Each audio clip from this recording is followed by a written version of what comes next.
if we don't build a parallel economy with Bitcoin and we're not able to bootstrap at least part of the world economy on this network, if we're not using it like that, it just gets diluted into a Ponzi. And I think a lot of these institutions see the potential to treat this like a Ponzi, to buy it at low prices, to shill it and then dump it on someone else. And this is not really why Bitcoin exists.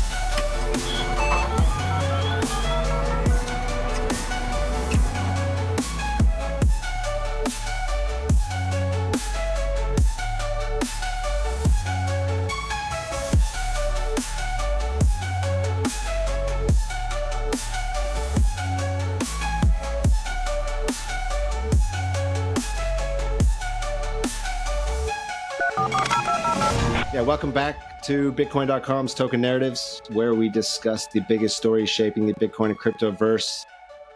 I'm Graham Stone, repping the marketing function over here at Bitcoin.com. And this week, the big dog is back. Bitcoin.com CEO Corbin Fraser's in the house, or I should say a different house. A new house. I moved to Dubai. I'm in Dubai, guys. I'm a Dubai guy now. Nice, nice. That's where it's happening. Yeah. Looking forward to hearing more about that. And we are also very excited to have Vlad Costea, host of the Bitcoin Takeover podcast.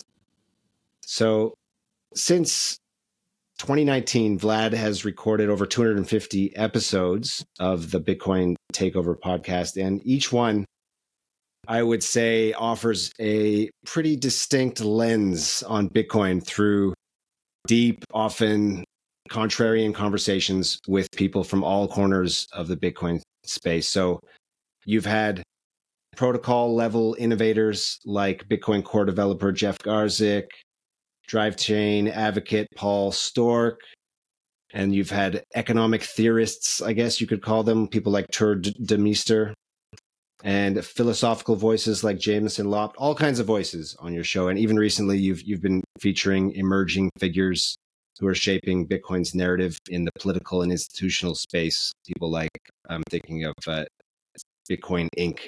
CEO David Bailey. So having spoken with all these people, sometimes for, I think you just said your record was 8.5 hour long interviews. Vlad is extremely informed and he has very nuanced takes on Bitcoin. So I, for one, am very much looking forward to this discussion. Welcome to the show, Vlad. Let's rock and roll. All right.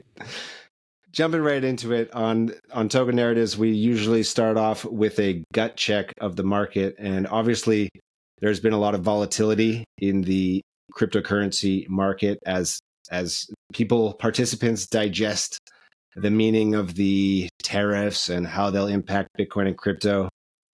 There's been talk of a decoupling of Bitcoin and tech stocks. On the other hand, we've just recently seen crazy moves to all-time highs in gold, while Bitcoin has kind of languished in the high 70s, low 80s range, quite far off of its all-time high.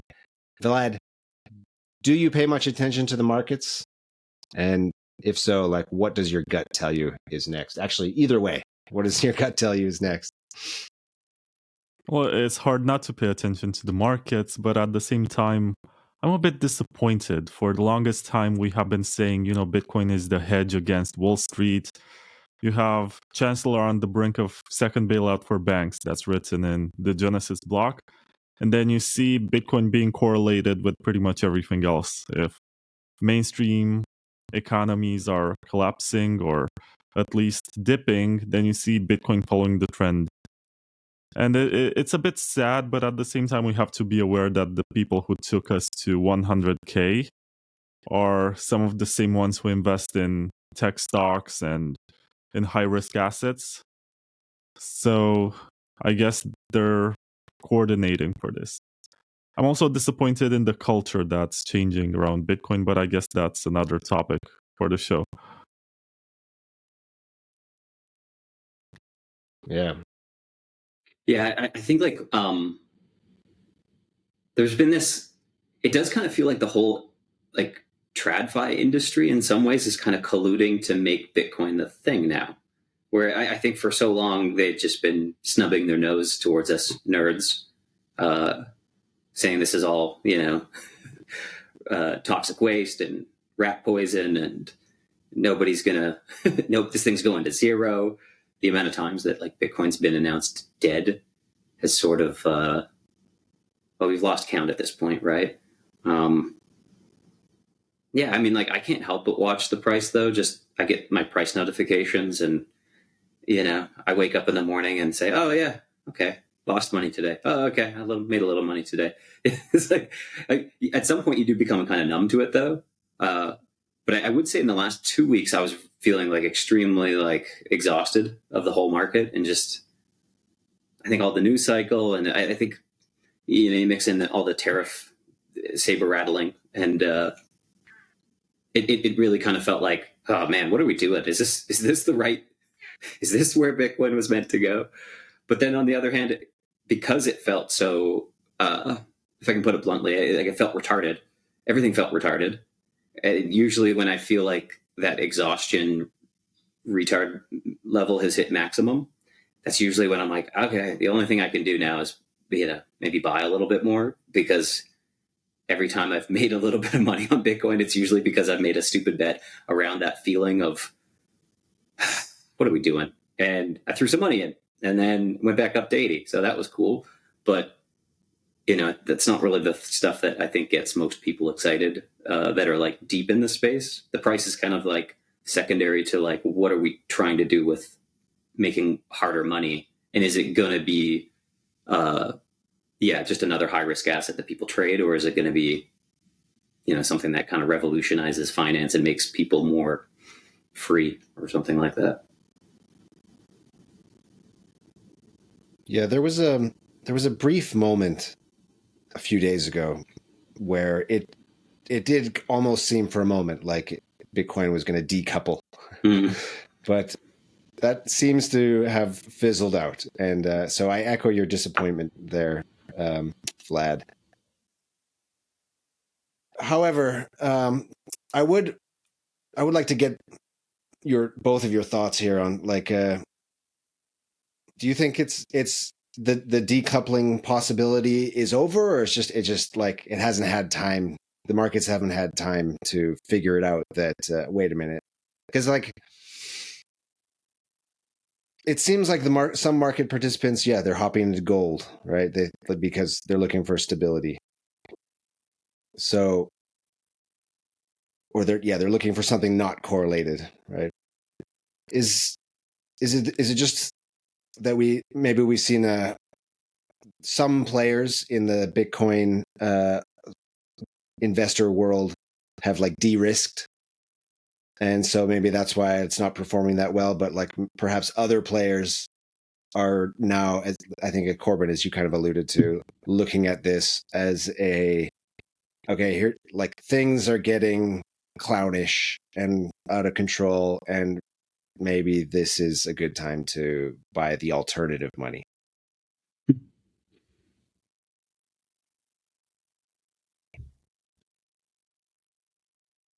I would say that I don't think that you're going to get a decoupling until you get enough people really being scared.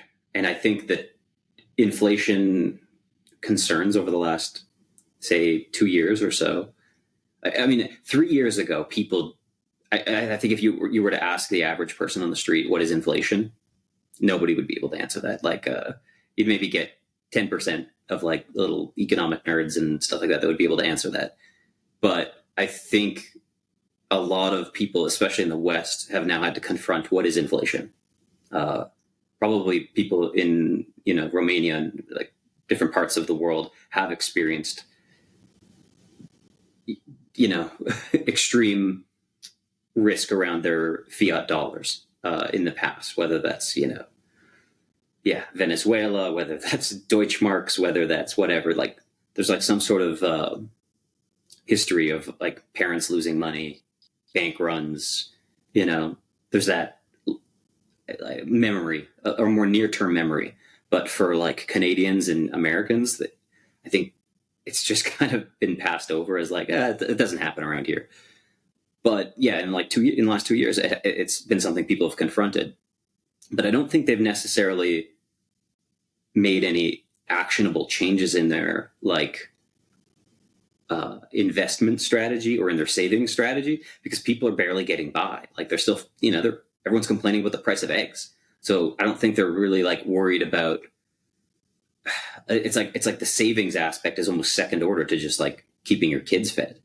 So until they get extremely scared, where it's like, oh, I need to do this because every week the dollar's changing and it's putting my family at risk, then maybe that's when you get enough, I don't know, like retail volume moving in where it could decouple. But I guess the question would be like, even if the entire Western, say G7 or something like that, were to like say, okay, let's start divesting from fiat into something else, is that even enough to decouple it? Or do you need the institutional money, the BlackRocks? Do you need the Finks? Do you need the Michael Saylor strategies of to kind of like move the needle and actually decouple this thing? Yeah.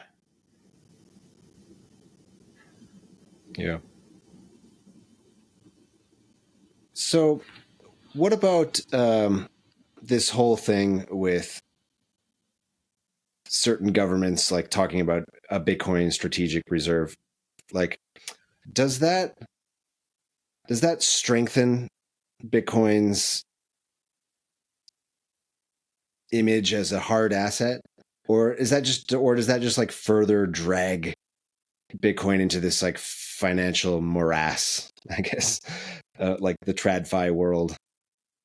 Well, maybe Vlad, you can jump in, but I would, at least I feel like it creates, it like further entrenches this belief that Bitcoin is a risk asset that you trade and not something you use. And I think that's kind of part of the problem with like ever seeing like a mass decoupling, is that people just treat it like another Apple stock or a Tesla stock, and not like, this is something I want to accumulate more of. This is something that will protect my wealth in the long term. This is something I can use in my day-to-day life. This is something that I can use as like an investment vehicle and a savings vehicle and a paying for dog food vehicle. That's kind of my take. Unfortunately, in the mind of go the ahead. average person, the fact that your government is into something is a legitimation. And they're saying, it's not a scam anymore because my government thinks it's good and they're buying this, so therefore I should buy it too. But at the same time, I think governments have gold, which is much more efficient and much more stable for them. And it fits this use case of storing value.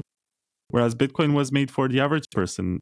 If we don't build a parallel economy with Bitcoin and we're not able to bootstrap at least part of the world economy on this network, whether it's going to be on the base layer or some layer 2, it doesn't matter how. It's just a matter of using this currency for the purpose of bypassing the US dollar, bypassing the euro, trying to stay away from geopolitics mostly. So if we're not using it like that, it just gets diluted into a Ponzi. And I think a lot of these institutions see the potential to treat this like a Ponzi, to buy it at low prices, to shill it and then dump it on someone else. And this is not really why Bitcoin exists. Like, of course, it's scarce. Of course, it went up over the last 16 years in a very remarkable way. But at the same time, if it's not used for payments and people don't, not just people, businesses and even governments, like if they accept Bitcoin as a form of money, that's a net benefit. I have a lot of respect for the people who tried to bring Bitcoin to countries like the Central African Republic, which was the second ever country after El Salvador to declare that Bitcoin is legal tender, even though it didn't last. And now I hear that I think it's Suriname or Suriname. I'm not sure how you pronounce that correctly. But there's a candidate there who's trying to push Bitcoin as a currency. I have a lot of respect for this. Also, the people in El Zonte and the Bitcoin jungle in Costa Rica. There are all of these experiments, but if there isn't anything to scale these experiments, they're just like hippie communes from the 60s. Just wackos who live according to their own rules and try to bypass the outside world. But it doesn't come out as a success unless we actually use more of it. Yeah. And I envy the Monero people because I'm looking around. I used to have this mug on my table. I have it from Monerotopia last year in Mexico, and they had this slogan, "Si lo usamos, ganamos," which means if we use it, we win. And that's what winning is to them. It's not number go up. It's also let's bootstrap more merchants. And if you go to PorkFest, which historically has been this libertarian place where Bitcoin was accepted, and if you watch the documentary The Rise and Rise of Bitcoin, you see Eric Voorhees and Vitalik and a bunch of other early Bitcoiners using BTC for payments. If you go today, you're going to see that they take Monero. And it's sad to see that side of it go and just make room for these talking heads from institutions. Yeah. In some ways, this does kind of remind me of PGP, like the email, the email encryption protocol. You like a lot of crypto people use it, but in general, the masses, never really made that standard procedure. Like it was always kind of a nerd's toy, and it had the potential of being this extremely secure form of communication, but it just wasn't. Yeah, it wasn't made maybe user friendly enough. I think the big tech kind of just focused on other ways to, I don't know, handle just the inconveniences of POP3 and SMTP and IMAP, and it was just like, let's just use Gmail. That's fine. It's good enough for everyone. It's encrypted, kinda. It's using TLS. Google can see everything. The government can see everything. But yeah, in theory, nobody can get in between, potentially. But it is this like, it's just funny to see how like narratives, whether those are like manufactured narratives from, I don't know, like talking heads or big tech or government, or it just, grassroots propaganda, how much that can impact the direction of a project, and also whether or not it actually hits like the product market fit of like mass adoption. And there is that concern that, yeah, if Bitcoin wants to be adopted by the masses, that needs to be part of a shared culture. And if the majority of the shared culture is number go up, that, the metric that you choose to measure success determines how the project gets built. And that applies to everything from Bitcoin to like apps. If you're Facebook, you're looking at, how I don't know, maybe like how many minutes people spend in Facebook. And if that's the metric, you're going to want to keep people in Facebook as long as possible. So you've got the endless scrolling feed. You've got, complete brain rot videos that are just, keeping people engaged. But is it making people happier? Is it helping their life? Are they spending more time with their family as a result of it? No, because the metric is time in app. Yeah, but at the same time, to complete your PGP analogy, you have Proton Mail, which integrates PGP by default. So you're not even aware that you're using that, but it encrypts your emails with PGP, which I think is beautiful. I agree. And I think the vision for Bitcoin like 10 years ago was for it to be like the Linux of money, where today when you're interacting with servers, they're most likely using Linux. It doesn't matter if you're on Windows or Mac OS or something else. Most of the infrastructure that basically is keeping serious stuff online that's not meant to be hacked runs on Linux. And I think people were envisioning a way in which you would make payments to someone else, but not even be aware that you're using Bitcoin. But this was before the scaling debate and before we ended up in this situation where I guess adoption got delayed by a few years, maybe a decade. Mhm. It's just that we need to figure out how we're going to use this. And what's annoying is that people don't remember what the priorities used to be. Like, we got to make Bitcoin scale and make it fungible. But then you run into the suits and they're going to tell you, it's this perfect invention and it's just great as it is. Just use my bank, my custody solution, my whatever, my Fediment. And it's sad. I don't know. Vlad, yeah, I mean, it's listening to you. It sounds like you're pretty disappointed. I mean, you've said you're disappointed, and with the direction of Bitcoin. But I also hear a glimmer of hope there. Like it seems like you're saying, okay, adoption, P2P adoption in terms of like actually using the network for transactions, like buying things, trading with people, has been delayed by 10 years. But it seems like you're saying that there's still hope. So, how do you envision things getting fixed? Well, there are two ways of doing it. And I've interviewed so many people on my show that it's hard to not feel a bit hopeful about the whole thing. Because the first approach is to actually improve Bitcoin. And if you actually improve Bitcoin, there are like dozens of developers who build cool stuff and they're running it on testnets and signets and whatever. And they're just waiting for this soft fork to get approved so that they can deploy their software. And in this category, you find Polstorz with his drive chains. You find Robin Linus with BitVM.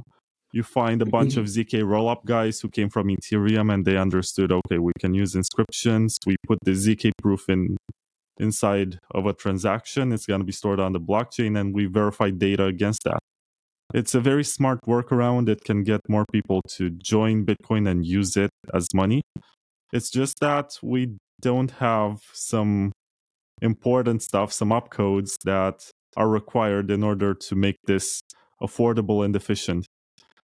On the other hand, you have protocols that are getting built by people like Amir Taki or the Xano guys, which are tokenizing Bitcoin and wrapping it on other blockchains. And that can be another way to go forward, where you just keep the Bitcoin network small and limited, and then you're going to have other networks that are used to unlock different use cases. I think WBTC is the best example right now. BitGo is custodying that one and it's being used on Ethereum for DeFi. It's not the best way to do it, but it seems to be the most popular one. And if we don't actually improve Bitcoin, then we're going to see these solutions gaining more users and more legitimacy. And it's not really the best way, but if the market demands for something to get built and their users want something for themselves, then it's going to happen no matter what. I think there was a period where I kind of hit a kind of I became somewhat black-pilled on Bitcoin, and I think it was sort of probably a couple years ago where I was very much like Bitcoin's doomed. I had like full doomerism. It's never gonna. That's when you bought ETH. Yeah, actually, I think that is when I started buying ETH. It was like, okay, Bitcoin's not doing the thing that I thought it was going to be. ETH is now going after ultrasound money. That was a cool meme that I liked, and I thought, okay, maybe that's a path forward. But I would say though that when I got introduced to your podcast, Vlad, that was where I think I started shedding some of my black pill and became a little bit more white pilled, that there are still people in the Bitcoin space that are consciously trying to steer things in a different direction. and just being exposed to those people and like hearing their takes, I think was enough to kind of realize that, oh yeah, like there's other people that kind of feel this way. You're not alone. Kind of feeling like maybe Bitcoin's not the thing that you wanted it to be or that we wanted it to be, when we first heard about it, say in 2012 or 2013 or wherever. But it's now, it's changed. It's not the thing, but maybe it could still be the thing. And then hearing and seeing different projects continuing to build was enough for me to take a further look into some of these projects and kind of realize, oh, there's still a chance. There's still a very strong chance for Bitcoin. It has still the largest network effects. There's still the most interest from, I would say, like newcomers. Very unlikely that you're going to get a new person who's never touched crypto to like go in and like degen into Solana meme coins. I mean, they might go that way, but I think most people are going to start in the Bitcoin. Let me just dip my toe in. Bitcoin's the thing I've heard the most about.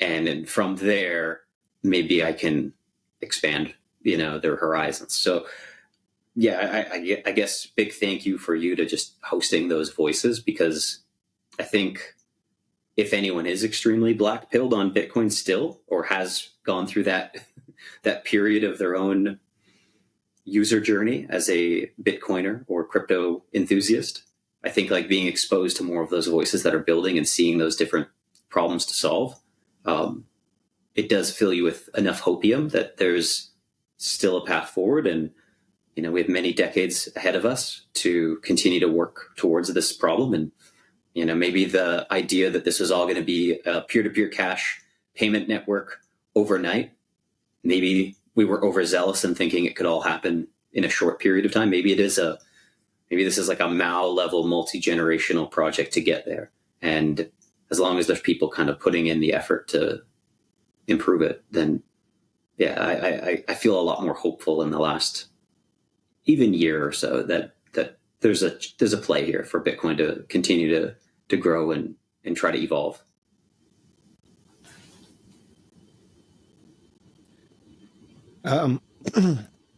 Just backing up here a minute, excuse me.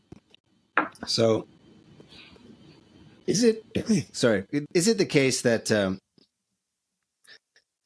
in order for Bitcoin to succeed, and I feel like this is what you're implying, Vlad, that it needs to be used for peer-to-peer transactions, like trading goods. Is that basically what you're saying? Yeah, I mean, it has to be money. It has to be money. I think the white paper is aspirational in many ways. We have to get to that. Maybe technically we didn't, and we came to this dead end, and we said maybe blockchains don't scale.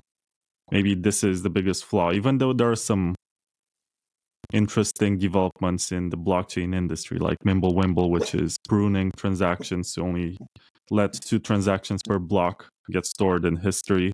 That's very scalable. There's sharding. There are all of these interesting solutions, but I guess they're too experimental for Bitcoin. And it's a bit frustrating when you deal with, for example, the current maintainers of the Bitcoin Core project are so afraid of merging anything new.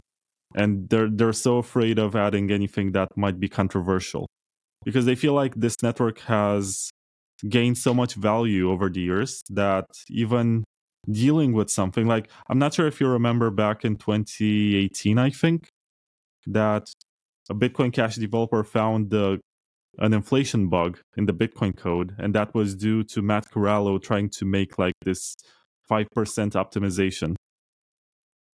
And he was trying to make something work faster, but as a side effect, he added an inflation bug, which was not exploited. It was actually disclosed honestly and fixed, but I guess a lot of these developers are afraid of something similar happening, like the unknowns. But that's also silly because Bitcoin is software. And if we are afraid of software updates and we're just saying this works and therefore we should not change it, there's thousands of altcoins out there that are competing with Bitcoin. And I think right now the one that's most dangerous, quote unquote dangerous, is Monero, because it has a culture that's built around privacy and making the currency work as cash, and they don't care too much about creating bloat when scaling. They just want to stay private and use it as money. And I guess also some of these stable coins are very dangerous for Bitcoin adoption. Very much so. I mean, a lot of Africa and Latin America and the Middle East runs on Tether. Binance is basically their bank. And this could have been Bitcoin, and I think about this a lot. Even Tether USDT was launched on Bitcoin in 2015, I think. It was a token on the Omni layer. At the time, it was called Mastercoin. So we should not forget that almost everything that we see today in crypto started on Bitcoin. This could have been Bitcoin. It didn't end up being Bitcoin, but it doesn't mean that we shouldn't bring it, because there's also this looming threat of the security budget, which means that miners do need to get paid over time. And after a few halving cycles, as their rewards get diminished, they get cut in half. We need the price to go up to double every 4 years, but I don't think that's very feasible. Maybe we flip gold in a few years or in a decade, but then what? So, do you see? So you mentioned stablecoins, right, as a threat to like Bitcoin or an alternative to Bitcoin, right? And obviously, they have seen a lot of adoption. But I guess my question is following up from my last question. Using Bitcoin as money, I mean, is that even possible when it's not, when its value is so volatile? Or is the idea to use the Bitcoin base layer with some sort of stable currency built on top of it that actually use that as money? I think Bitcoin has been in this phase of price discovery where the market has been asking, wait, so how much is this worth? I think we have the bull markets when you have the overvaluation of it, and then you have the bear markets where you have the rationalization of the price. I think the bear market price is actually closer to reality. That's actually the lowest price is what it's really worth, and whatever gets added on top of that is just people feeling hopeful about this technology. At one point, it's going to become much less volatile. And it's still wild, but then again, you look at bonds, you look at stocks, you look at indexes over the last week, and they were trading just like meme coins, and it's crazy.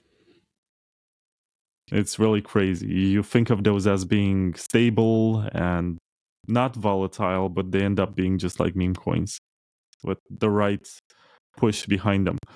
So I do think over the next few years, maybe in a decade or so, Bitcoin is going to be more boring and much less volatile. Maybe these institutions are good in a way because they don't trade much. They accumulate and they hold it as reserve or whatever. And that's going to remove some of the supply from the market. And that's going to stabilize the price to some extent. But even if it's just people and they understand, like, let's imagine we have grassroots adoption and people actually use it.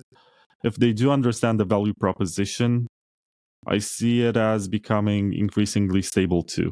We don't really need these institutions. We just need good education for the average person and maybe the right political context for this, because Bitcoin is like this technology that's built for situations of crisis. And maybe we haven't had that crisis yet.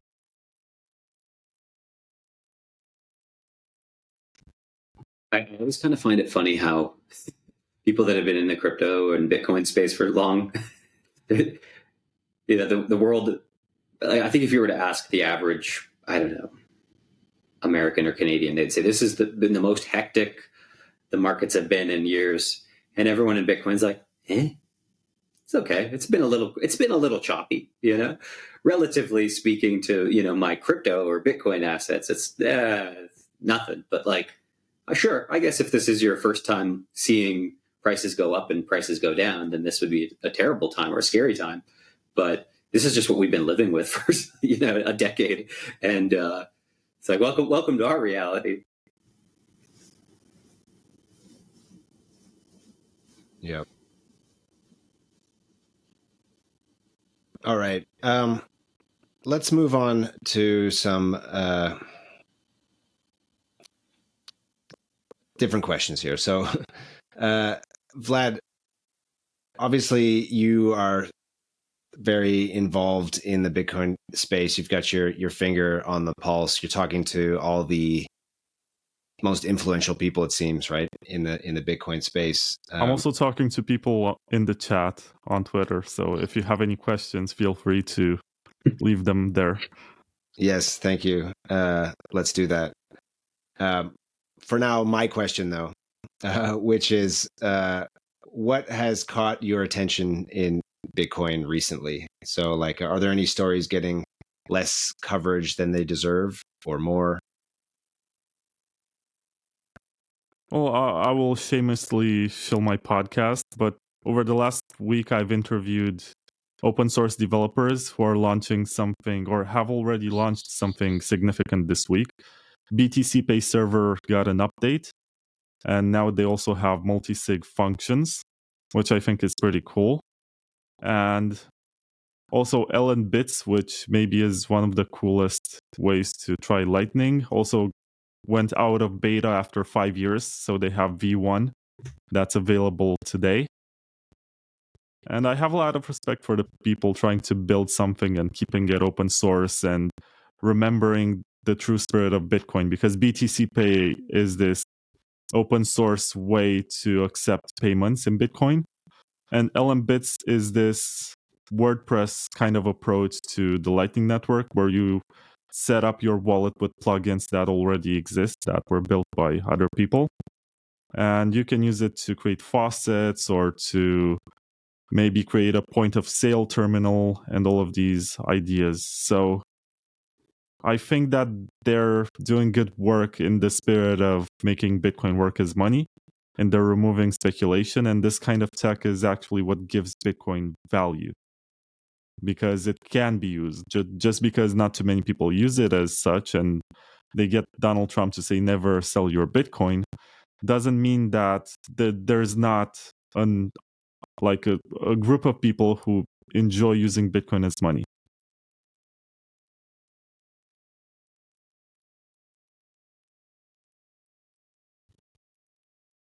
But once again, if you listen to my show, you already know this. What's your take, Brad? Stories in the space that haven't got attention that they should.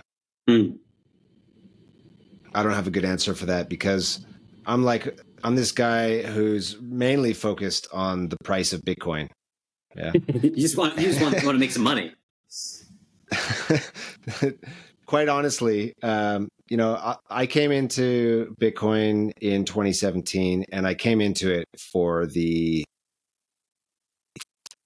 economic freedom, for like the non-government money, right? But of course, I also came into it as a speculative bet. But like, I've never owned stocks. Like, I don't have a way to trade them. When I saw this thing, Bitcoin, like, oh, that's like money that I understand that. And so that made a lot of sense to me. But yeah, these days, really, I guess it goes to the sadness of how things have changed here. I really only am concerned about the price. I think that's kind of probably like we were saying earlier. I think that's the majority sentiment.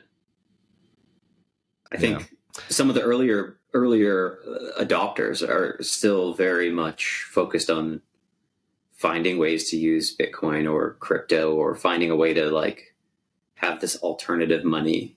And I think there's still a lot of people coming in new that explore that path. But I suspect that, like, you know how you have like these different different classes where people come in, like you said, 2017, there's like a class of 2017. This is the class of like 2020, 2021. And then there's probably like a class of 2024, 2025. And then there's like the class of 2012 or something like that. They all kind of have their own like unique little cultures within their little onboarding. And I think it's largely determined by like the macro of that 4-year cycle time period or something like that. So I think this latest cycle feels the most exhaustive to me, but perhaps to new people, they're like extremely hyped up about this because maybe they're excited for meme coins and they're excited for, I don't know, maximum shitcoinery and like nihilism. And maybe that's like gets them going. But for me, I'm like, oh, I'm dead on that, you know? All right. Actually, I actually kind of have a good answer now. So recently I listened to this podcast with the CEO of Fold app, which you guys may have heard of. Now, it's a centralized, as far as I can tell, it's a centralized Bitcoin bank, right? And so, you know, that obviously we're not really ideologically aligned with that. We prefer to have our Bitcoin self-custodial, right? But what's interesting, I think, about this company and business is what they're doing is it's a Bitcoin bank, it's self-custodial, it's custodial, but what they're doing is they're encouraging people to spend their Bitcoin. They're looking at it like a long play, right? So you got the CEO is saying that their customers are like young families and they're looking at Bitcoin as like a long-term investment, but eventually these people will want to spend their Bitcoin. And as the value of their Bitcoin grows, they're going to be able to spend it on something. And he's saying like, look, these people actually like these are really good customers. They're sticky. They have a very high sort of like lifetime value as so whatever, it's corporate speak. But that's actually how I think about Bitcoin too. And like, I think that a lot of people who are in my situation, whatever, got a young family, you've got some Bitcoin holdings. Someday, I envision myself spending it. It's just, like it doesn't really work right now for spending. And also I feel like it's just going to increase in value. Well, I think that's kind of the sad part is like when people spend Bitcoin, what they're actually doing now is, I mean, just effectively selling it back into fiat and then spending the fiat, right? Yeah. Yeah. Yeah, that's true. Exactly. And that's like with this company Fold app, that's what they're doing. It's not P2P, right? Mm-hmm. They're like, you can pay your bills with Bitcoin and, you know, they've gamified it. So you're getting some, like BTC cash back, right? Some rewards for doing that. And they've got, but I mean, it does like sort of, instill the idea, I think, in these users that you can spend your Bitcoin, even though, it's centralized, their solution. There's this, I spoke about this book before, but it's a book called, I think it's Paying with Plastic. And it talks about the emergence of credit cards and how they became adopted both by banks and by, say, retail or individual usage. And it's a great historical record of how they came to be, from, you know, Diners Club to Visa, MasterCard, to how banks incorporated them to, you know, like banks effectively did like an airdrop with credit cards. And it was like, here's a free credit card for everyone to use. They knew they were going to lose some money, but they knew they could get perhaps some onboarded users to try this thing out, go to Burger King. They're running ads on Burger King saying, welcome to Burger King. We're one of the first places that take credit cards. And, you know, it was like at the time that was revolutionary for a fast food place to accept a new form of payment and then talk about it on, you know, boomer level mainstream media. And have people saying, I'm not going to use, why would I use credit for a burger? That doesn't make any sense. And yet here we are now. And I'm assuming that a lot of burgers are bought with credit. And I do think that if we are ever going to see mass peer-to-peer adoption, there's probably going to be some ideas that need to be borrowed and stolen from how credit cards became widely accepted. That may mean things like kickbacks for merchants, kickbacks for users. That may mean losing money in the short term for potential more adoption in the long term. That may mean, making sure that there's just like a certain amount of people walking around in your city with like Bitcoin or crypto or something, stable coins in their phone available to them to spend, that they can go and try it out. But right now, I think if you go into any major city, the percentage of people walking around with even $100 of some form of cryptocurrency, whether that's Bitcoin, stablecoins, or anything else, pretty limited. A lot of them are just trading it on Binance, or they're holding it on Coinbase, or they don't even think of it as like something they can pull out their phone to use to buy a slice of pizza. It's more like, well, I'll just use my credit card. There's that habit that's already been formed that the only way it's going to see growth is either via culture, like Monero has made it very much part of their culture of like, we spend, we don't really, the price is the price, we just spend. But yeah, I think a lot of improvements need to be made in order to get like the mass populace spend pilled, if we can call it that. Like right now, everyone's just hodl pilled. They're just playing the greater fools. They're accumulating Bitcoin, hoping that it goes out to dump on someone else. Yeah. And like as you mentioned, maybe it takes something like rewards, which it seems like that's the strategy this Fold app is taking, and it seems to be having some success in terms of like keeping their users, and their users keep accumulating more Bitcoin and then spending it in some way. Yeah, but the way that they're making money, I guess, is with data. They collect data about customers, they collect data about Bitcoin transactions, and they monetize that to give their users some benefit, like cashback or whatever on spending. Yeah, I wonder exactly how it works. It could be more like how do credit card companies make money, right? Like they make money, like basically they're charging a fee every time, and the merchant pays it, essentially, like slash the consumer at the end.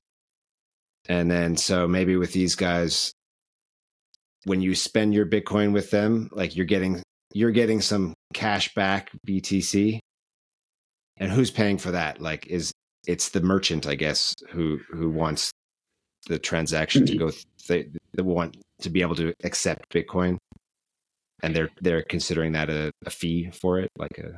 Yeah, I mean, I think it could be a few. I don't want to speak for Fold, but I know, like, at least in DeFi, a lot of the times the rewards are paid for in the tokens inflation, or they're paid for by VCs who are like putting aside, say, a specific amount of stablecoins or a specific amount of tokens to onboard more people into this app to support more growth and grow the valuation. And this is like, ideally you'd want the rewards coming from something real, like the actual revenue generation from the company, and the company is then, it's like a sustainable yield. And this is like during DeFi summer, that was like the early food coin DeFi. You had pickles, you had yams, you had sushi. All of these things kind of came out, and they were doing this kind of playbook of use your token to grow more LP, support more TVL, get more trade volume through your DEX, but you're kind of paying for it with the token. Token's value typically goes down because you get mercenary people moving in. And at some point that stopped working, and then things kind of eventually moved into this like real yield narrative of like, well, does the protocol generate enough revenue to support a fair interest rate paid in either their token or stablecoins or something else? And very few protocols make money. Very few protocols are like revenue positive or even revenue neutral.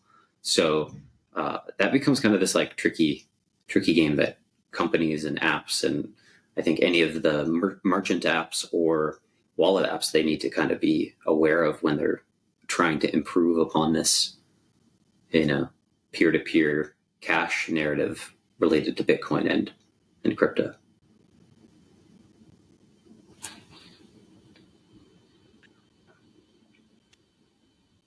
All right.